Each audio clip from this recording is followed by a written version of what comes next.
வடக்கில் தற்போது மாகாண சபை தேர்தல்களை அடிப்படையாக கொண்டு தேர்தல் களம் சூடு பிடித்துள்ள நிலையில் பல்வேறு அரசியல் மாற்றங்கள் ஏற்பட போகின்ற ஏது நிலைகளை தற்போது உருவாக்கியுள்ளது.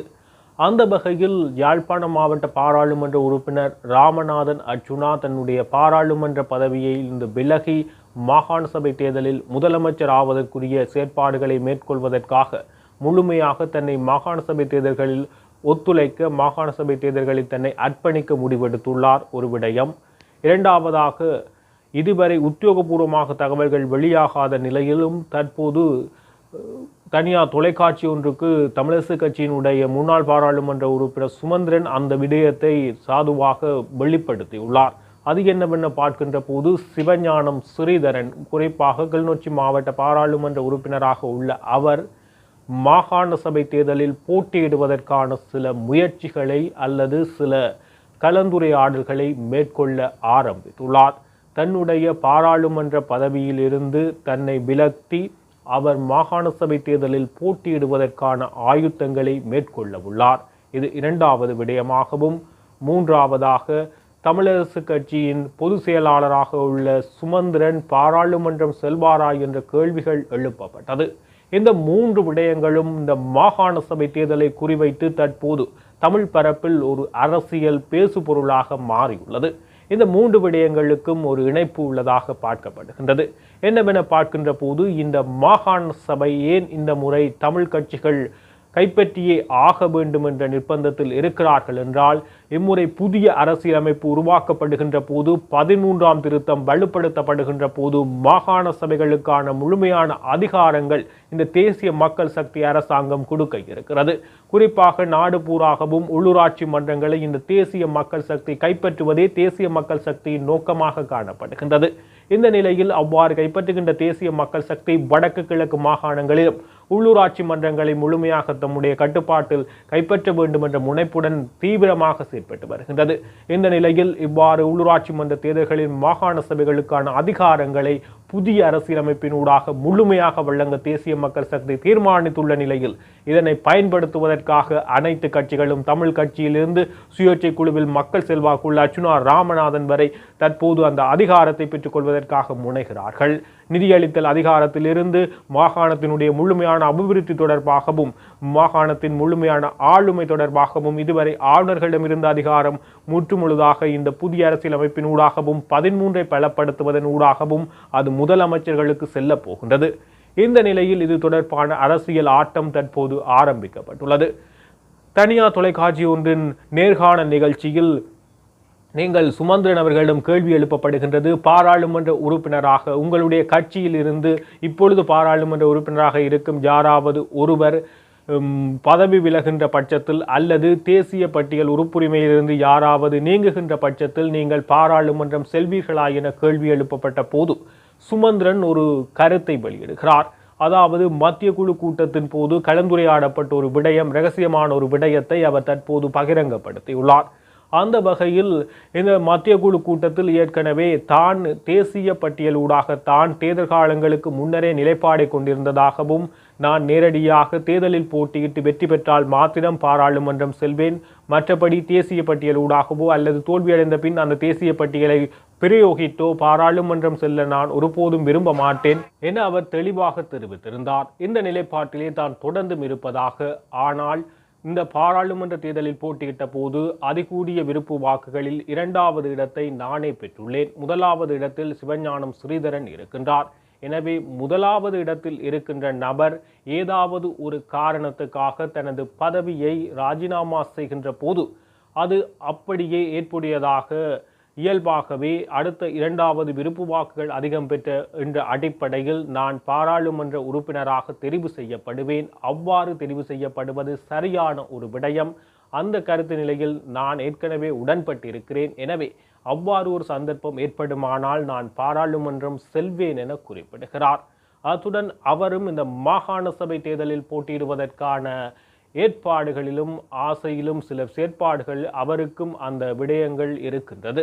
இந்த நிலையில் அவர் குறிப்பிடுகிறார், ஏற்கனவே மத்திய செயற்குழு கூட்டத்தில் சிவஞானம் ஸ்ரீதரன் ஒரு விடயத்தை குறிப்பிட்டதாகவும், தான் இது தொடர்பாக இந்த விடயத்தையும் குறிப்பிடவில்லை, இவ்வாறான எண்ணமும் எனக்கில்லை. அவர் ஒரு விடயம் குறிப்பிடுகிறார். மாகாண சபை தேர்தலில் சில நேரங்களில் போட்டியிட தீர்மானிக்கின்ற பட்சத்தில் நான் என்னுடைய பாராளுமன்ற உறுப்பினர் பதவியில் இருந்து நீங்குவதற்கான சில செயற்பாடுகளை மேற்கொள்ள வேண்டி ஏற்படலாம் என சிவஞானம் ஸ்ரீதரன் அவ்வாறான கருத்துக்களை தமிழரசு கட்சி மத்திய குழு கூட்டத்தில் தெரிவித்ததாக சுமந்திரன் தற்போது பொது மேடையில் குறிப்பிட்டுள்ளார். இந்த நிலையில் சிவஞானம் ஸ்ரீதரன் மாகாண சபையில் வடக்கு மாகாண சபையை கைப்பற்றுவதற்கும் மாகாண சபையின் முதலமைச்சராக மாறுவதற்கும் சில நகர்வுகளை மேற்கொள்கிறாரா என்ற முனைப்பு தற்போது எழுந்துள்ளது.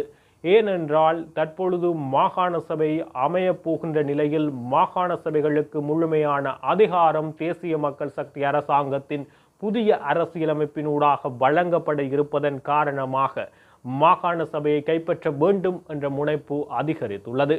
தேசிய மக்கள் சக்தியை வடக்கில் காலூன்ற விடக்கூடாது என்பதற்கான நடவடிக்கையை தமிழ் கட்சிகள் ஆரம்பித்துள்ளது ஒரு விடயம். இந்த நிலையில் பாராளுமன்ற உறுப்பினராக சுயேட்சை வேட்பாளராக போட்டியிட்டு பாராளுமன்றம் தெரிவான வைத்தியர் ராமநாதன் அர்ச்சுனாவும் தன்னுடைய பாராளுமன்ற பதவியை 2.5 வருடங்களுக்கு பிறகு கௌசல்யாவிடம் கொடுப்பதாக முன்னர் தெரிவித்த அவர் தற்பொழுது இல்லை, இப்பொழுதே நான் கொடுத்துவிட்டு மாகாண சபை தேர்தல் தொடர்பான வேலைகளில் முழுமையாக இறங்கப் போவதாக அவரும் குறிப்பிடுகிறார். ஏனெனில் இந்த அதிகாரத்தை இம்முறை யார் பெறப்போகிறார்கள் என்ற போட்டி தற்போது அதிகரித்துள்ளது. இந்த நிலையில் ஜேவிபியை விடக்கூடாது என்பதற்காக அனைத்து தமிழ் தரப்பும் இந்த வடமாகாணத்தில் ஒன்று சேரப்போகின்ற ஒரு ஏது நிலைமை தற்போது உருவாகின்றது.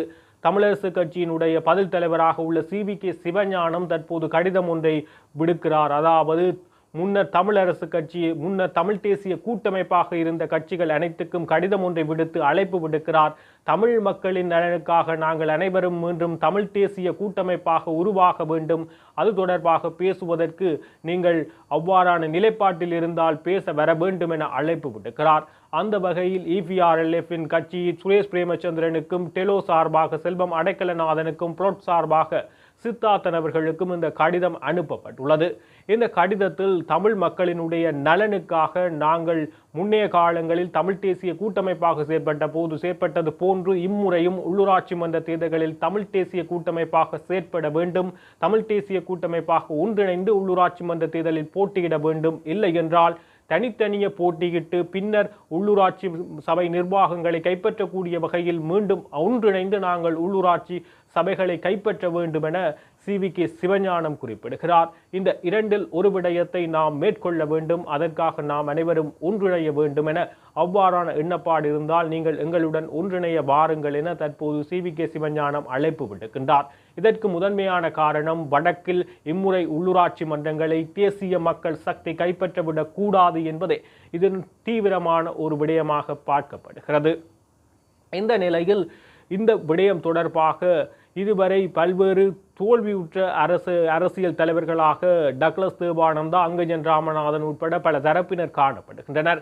ஜனநாயக தமிழ் தேசிய கூட்டணி இப்போது ஒன்றிணைந்து புதிதாக 9 அமைப்புகள் இணைந்து பின்னர் இப்போது 2 அமைப்புகள், அதாவது மணிவண்ணன் தலைமையிலான அமைப்பும் மற்றது அங்கரணேசனுடைய அமைப்பும் பசுமை இயக்கமும் அந்த செயற்பாட்டில் இருந்து விலகி இருக்கின்றது. 7 அமைப்புகள் தற்போது ஒன்றிணைந்து இம்முறை உள்ளூராட்சி மன்ற தேர்தலில் போட்டியிடுவதற்கான எத்தனங்கள் மேற்கொள்ளப்படுகிறது.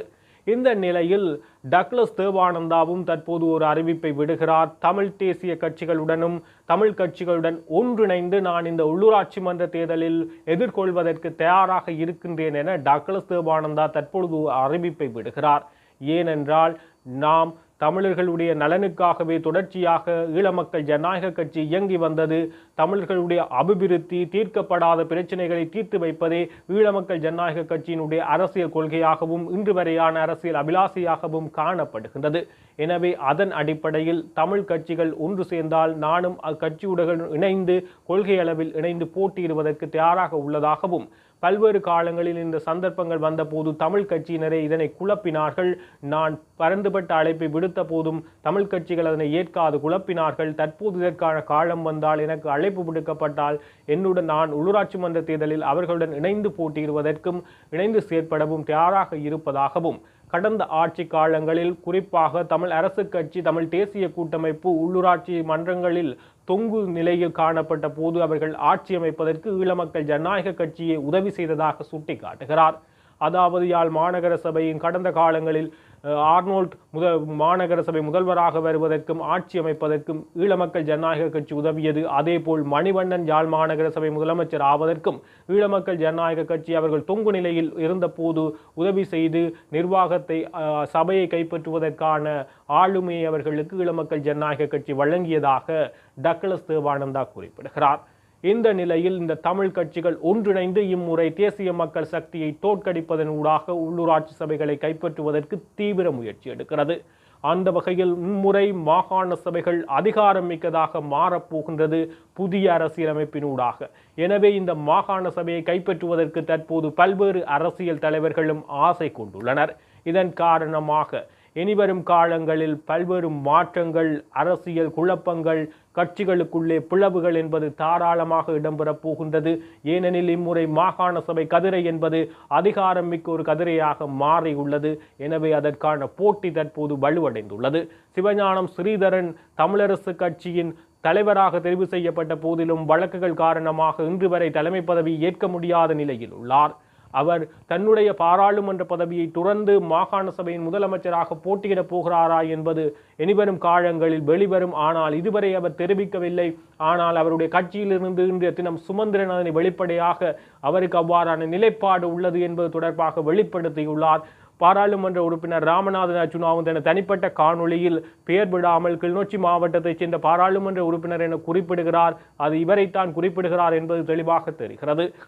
எனவே சிவஞானம் ஸ்ரீதரன் இம்முறை முதலமைச்சர் தேர்தலில் போட்டியிட போகிறாரா? அவருடைய பாராளுமன்ற பதவியை அவர் ராஜினாமா செய்கிற போது தானாகவே பாராளுமன்ற உறுப்பினராக முன்னாள் பாராளுமன்ற உறுப்பினரும் தமிழரசு கட்சியினுடைய செயலாளருமாக காணப்படுகின்ற சுமந்திரன் பாராளுமன்ற உறுப்பினராக ஆக்குவதற்குரிய வாய்ப்பு உள்ளது. அதேவேளை சுமந்திரனும் சில வேளைகளில் தமிழரசு கட்சி சார்பாக யாழ்ப்பாண மாவட்டத்தில் வடமாகாண சபையின் முதலமைச்சர் ஆசனத்தை கைப்பற்றுவதற்கான போட்டியில் இறங்கலாம் எனவும் தெரிவிக்கப்படுகிறது.